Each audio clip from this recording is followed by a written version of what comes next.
Welcome to a new edition of the Neon Jazz Interview Series with world-renowned jazz vocalist, songwriter, and pianist Patricia Barber. We talked to her about her new CD called Clique, due out on Impex Records on August 6, 2021.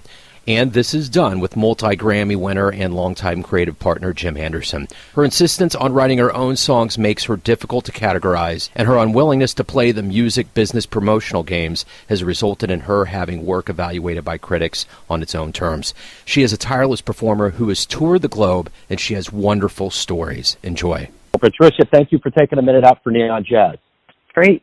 Happy to be here. So let's start off first and foremost. I guess we should probably just address the elephant in the room with COVID and the fact that there's been no live music for so long. I mean, the world's starting to wake up, the revival's happening, but it has to feel relieving to be at a point right now, after everything we've gone through, to release a new album and to be able to be at a point where you can actually do something live to back it up. How does this feel for you?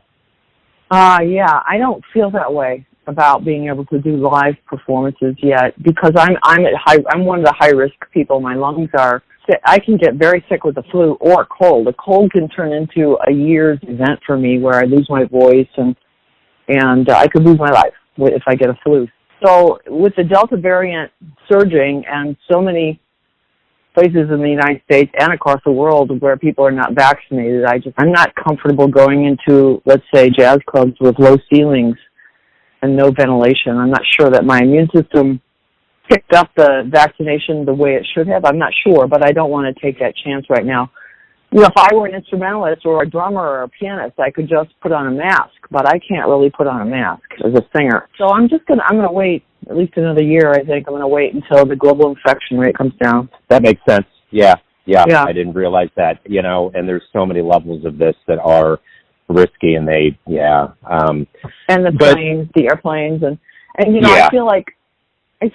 I feel comfortable doing that because we were lucky in that we finished up Higher, which is sort of the precursor to this album, and really the concert tours were a combination of the original music from Higher and this music from Clique. And we released it on our share. Impex has now picked it up to put it out again. And we did a full year-and-a-half tour, and we got off the plane in February 28th, 2020, when the virus was really already around, and we were still taking flights every single day. And I remember how uncomfortable that was for me, and I just don't want to even get close to it right now. I guess I have the luxury of not doing it. And I suppose if I were young, and I didn't have any health problems, maybe I would give it a try. But the Delta variant, even if you're young, it's dangerous, so. Yeah, I understand. But does it feel good to have new material out now? I mean, I know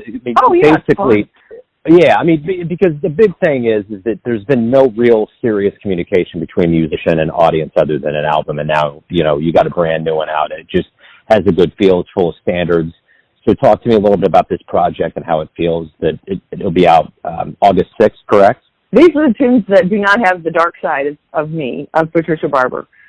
So these are the tunes that we throw into the set in between some of the originals or some of the other tunes when we feel like the set, or we just feel the need for fun, fun. These are tunes that have hooks, real obvious hooks, most of which made them hits, and so it's just a lot of fun to do these songs. You have This Town and The In Crowd and Shall We Dance, Drano Chaser. All Is Fair in Love is maybe the only quiet ballad on the CD, and it's fun to put this out now because everybody's tired of COVID. I think we're all kind of stuck in a gray area right now, and this is just a happy thing. Just put it on and enjoy it. So it's so rare that I do that kind of a project. So take advantage of it, yeah.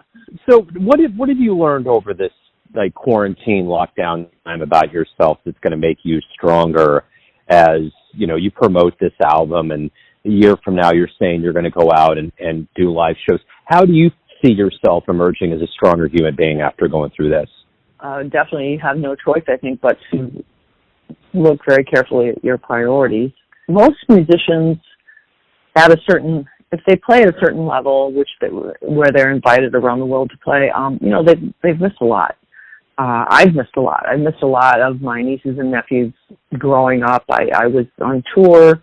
I would see them when I came through town at a concert, I would like to see more of them. I would like to slow down. I would like to enjoy life more. I will do concerts, but I will only do them if they're, they pay well. They pay well financially, and also that the circumstances of the flight and the hotels are all taken care of and are just comfortable. I don't really want to bump around the world anymore doing that. That's a big change. Yeah, and it's interesting you say that, because I remember when this happened, I thought musicians and artists that have financial latitude may really actually take a huge sigh of relief after this happens and take stock in how much they missed and how much you have to run around. And I find that sentiment interesting, because I've heard it more and more with musicians that, have the latitude to be able to do that. And I think that maybe that's just indicative of the planet having a chance to breathe. I mean, Denver's not so full of smog. LA cleared up a little bit. The canals in Venice got clear. I mean, I think this is like collectively a sign for all of us to know that we aren't in control of this. Mother Nature is. Well, I hope you're right. Right now we're teetering right on this this edge. So the United States. So we're going to go one way or another. But to me, and I think to you, and to Belgium today, and Germany, and to the West in the United States, I think it's very clear that we can't wait till 2050.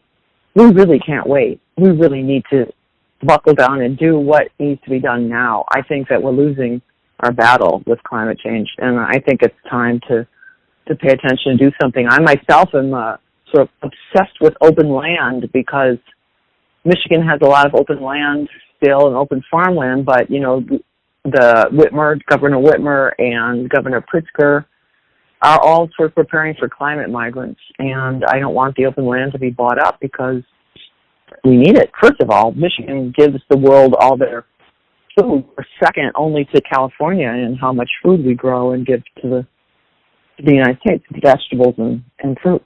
I think that you're right. There's a lot of us are realizing that, that things are never going to be the same as they were before the pandemic. Yeah, that whole moniker of going back to normal is not going to happen. We've been altered, I think, way too much. Yeah. Right. The one thing about your career is that you've been consistent. You've been consistently good. What has been the key to your career and you staying on top of what you do and evolving as time has gone on? I'm pretty good at saying no. And I think, like I said, even though I've missed a lot, I always took time off to write music. I don't believe, when people tell me I write music on the road, I feel like saying, well, that's why your songs only have 3 chord changes. I take a year off, or the music that I wrote for Hire took me 6 years.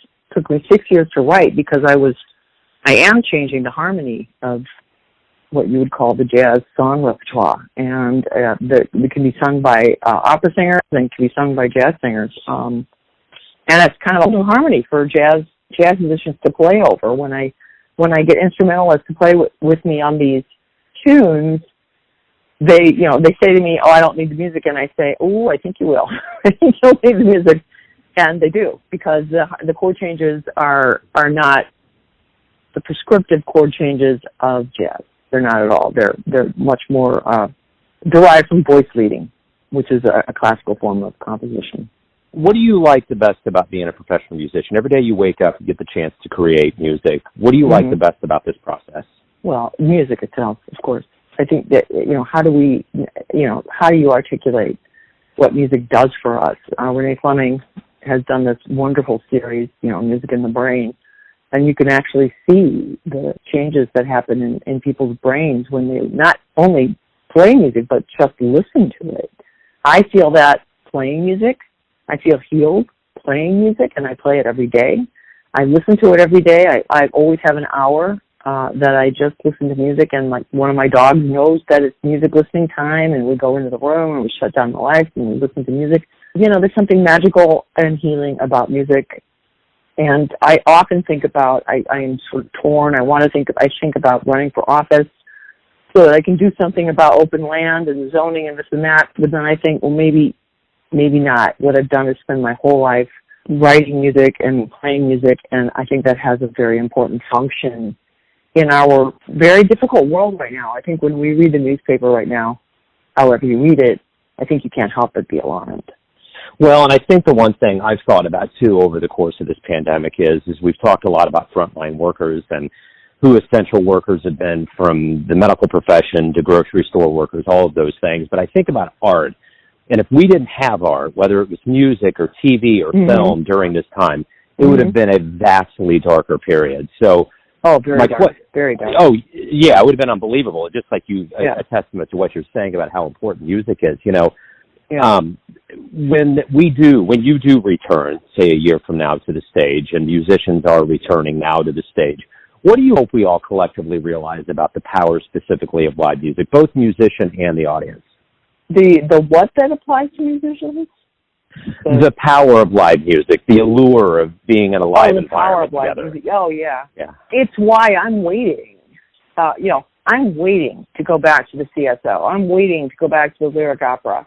I'm waiting to play live music because, like I said, it's healing, but it's so much more healing in person. I mean, the vibrations that music offers, the instruments actually create vibrations. The piano, when it hits the string, vibrations go out into the audience. The bass, the drums, those vibrations, musical vibrations go out into the audience. And when you take that and you actually apply it, if you put that kind of vibration on this special vagus nerve, people with MS actually get better. That's how important, music vibration is. It's part of the music. It's part of the beauty. It's part of the healing. It's also part of the mystery of it. I think we all were grateful. I was extremely grateful to the Met for their opera series, like right at the beginning of the pandemic when everybody was afraid. It was so nice to be able to turn on an opera every night and hear that. And then toward the end of it, watching music on Zoom or watching music on TV was less satisfying than I wanted it to be. And so, I think we're all waiting to share that musical experience again. There's an energy that goes from the musicians to the audience and the audience back to the musicians.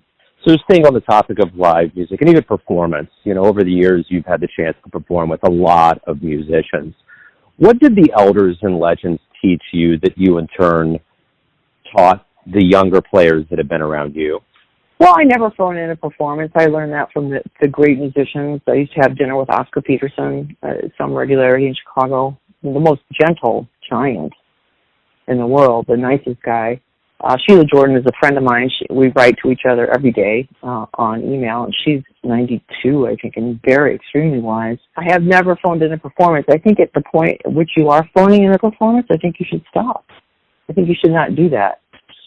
So I don't care if there's 6 people in the audience because it's a snowstorm. I never phone in a performance. I always give it my best. I dig deep down to give it my best. But also I'm able to do that because I do take time off sometimes to write music. That's one thing I learned, If you're lucky enough to do this job, do it. Do it with all your heart and soul, Study it, do it well. So quite simply, why do you love jazz? Well, because of the improvisational element, of course. I studied classical. I'm still studying classical. When I was trying to decide which way I was going to go, I would listen to the classical players practicing, and then I would listen to the jazz players, and they were laughing. They were playing, but they were laughing.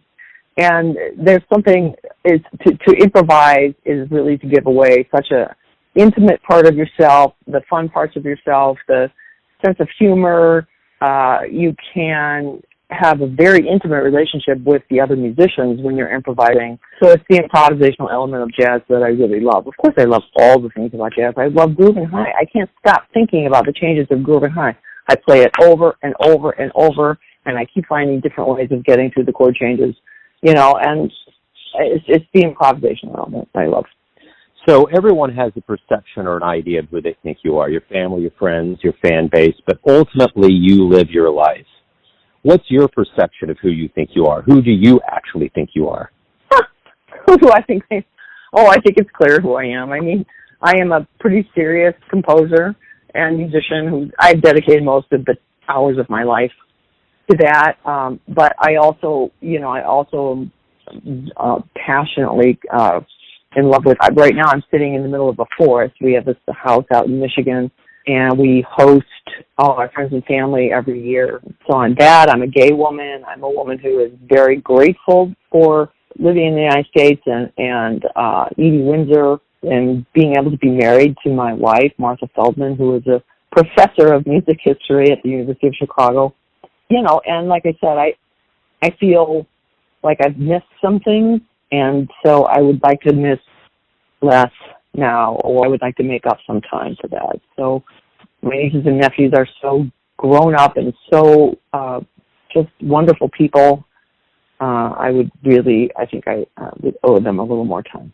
I did want to say one thing that, and just to kind of keep this in front of people, there was a singer in Kansas City, Molly Hammer. She passed last November, and she was wonderful, very beloved in the Kansas City area. And I remember she had a long battle with cancer, and I interviewed her after her first real big battle with it. And it was in remission, and everything was fine, and we were talking. And right. I said, what'd you learn out of this? What was it that you really got out of all of this? And she said, I stopped saying no. Like you were saying about canceled gigs. She said, I opened myself up to the idea that I got one revolution around the moon or sun, and I need to do this. Mm-hmm. And I always find that inspirational, and I hear the tinges of that in a lot of musicians now that we've lived through a global pandemic. Right, absolutely. I agree. My aunt, I was named after my Aunt Pat. She's 91 years old, and she always says yes. She's getting her shoulder worked on so that she can swim with me. We're big swimmers. And, I would like to live the rest of my life with music, of course, always with music. I'm also writing prose now and taking classes in that and enjoying that. And it actually helps I can explain music a little bit better. The better writer I am, the better prose writer I am, the better it helps me explain music. But yeah, I think you're right. I think that just take life and enjoy it every day, because we never know. Without a doubt. Well, hey, Patricia, thank you for taking a little bit of time out for the show. I really appreciate it. Good luck with the new project, and stay safe out there. All right. Thank you. You too. Thanks for listening and tuning in to another Neon Jazz interview, where we give you a bit of insight into the finest players in Chicago, Michigan, Kansas City, and spots all over the world, giving fans all that jazz. And thanks to Patricia for her time, music, and stories. If you want to hear more interviews, go to Famous Interviews with Joe Domino in the iTunes Store. Visit neonjazz at youtube.com, and for everything Neon Jazz all the time, go to the neonjazz.blogspot.com. Until next time, enjoy the jazz, my friends.